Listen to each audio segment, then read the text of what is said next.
Picture this. You're lying in bed, and the woman next to you is asleep. You reach over, and her phone lights up. A notification, a name you don't know, a message that freezes the blood in your veins. In that single, silent moment, the entire architecture of your life together reveals itself to be an illusion. The trust you built wasn't just broken, it was never there to begin with. This is the moment the ground gives way. This is the core betrayal. It is not a mistake. It is a sustained, conscious campaign of deception. The person you kiss goodbye is a ghost. The reality you come home to is a set. And you have been playing a role in a play you didn't know was written. Now you'll be told to get over it. This is a lie. The pain you feel is a biological alarm. For you, the man, this is wired into your DNA. Your most fundamental evolutionary imperative is paternity certainty.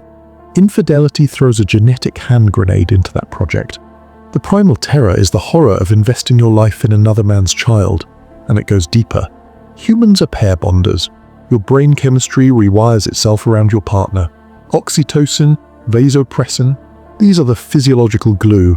Infidelity is a violent chemical divorce.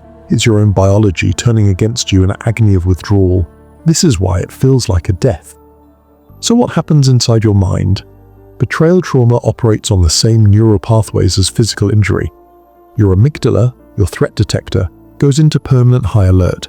This is the hypervigilance, constantly scanning for danger. Then comes the mind movie.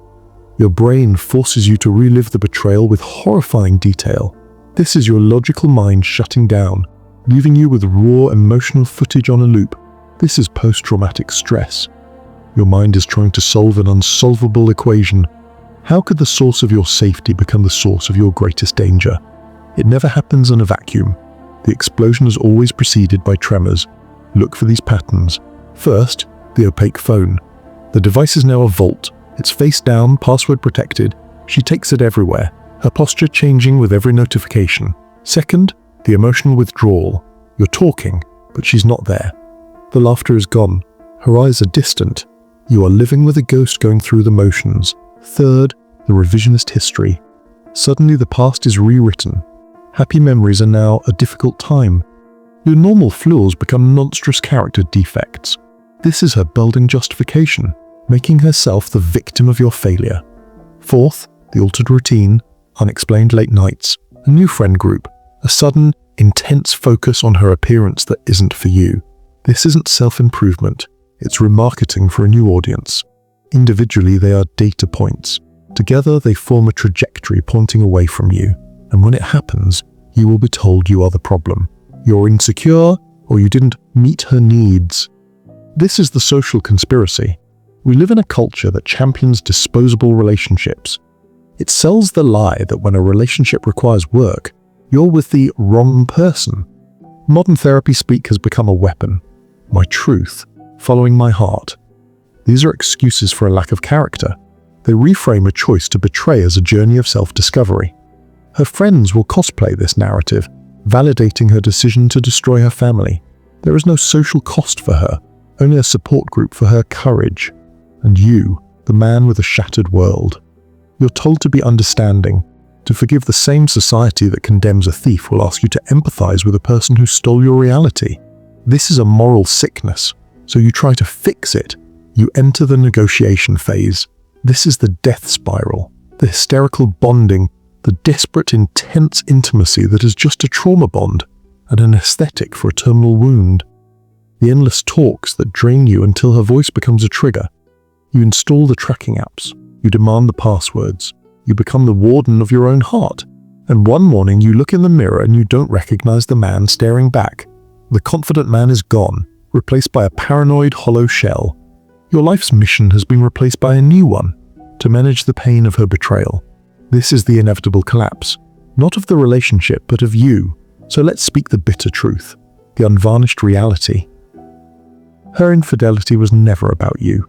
It was not about your salary or your flaws. It was about a flaw in her character, a lack of integrity, poor boundaries, a profound cowardice, an inability to face hardship with honor. The woman you fell in love with is a memory. She is gone. The person who remains is the one capable of looking you in the eye while living a secret life. That is her true character, revealed not in her apologies, but in her sustained, deliberate actions. And this is the hardest pill, forgiveness. Here is often just permission. It teaches her that the ultimate violation carries no ultimate consequence.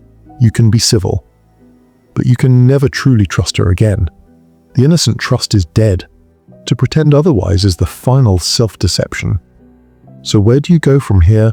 There is no going back, only moving forward. The path is forged from a brutal stoic acceptance. First, radical acceptance. Accept that she is exactly who her actions proved her to be. Stop clinging to the ghost. Embrace the cold, hard truth. This is your new foundation. It is solid. It is real. Second, embrace emotional stoicism. The pain is a storm. You are the mountain. Feel the emotion, but do not be ruled by it. Shift your focus inward, to your mission, your body, your mind, your finances, your purpose. Action is the antidote to anxiety. Lift the weight, build the business, read the book. Every action for yourself is a brick in your new life. Third, the unforgiving standard. From this day forward, your boundary is absolute. Infidelity is an immediate, non-negotiable, permanent end. There are no second chances. There is no working through it. Your peace is the highest currency. You do not negotiate with terrorists who hold your heart hostage. This is the Phoenix Principle. Let the fire that burned your life to the ground be the same fire that forges you into something harder, wiser, and unshakable. The lesson was not to trust less. The lesson was to choose more wisely, to value your own peace above the drama, to understand that your worth is determined by your own integrity, not her fidelity. Now go and build.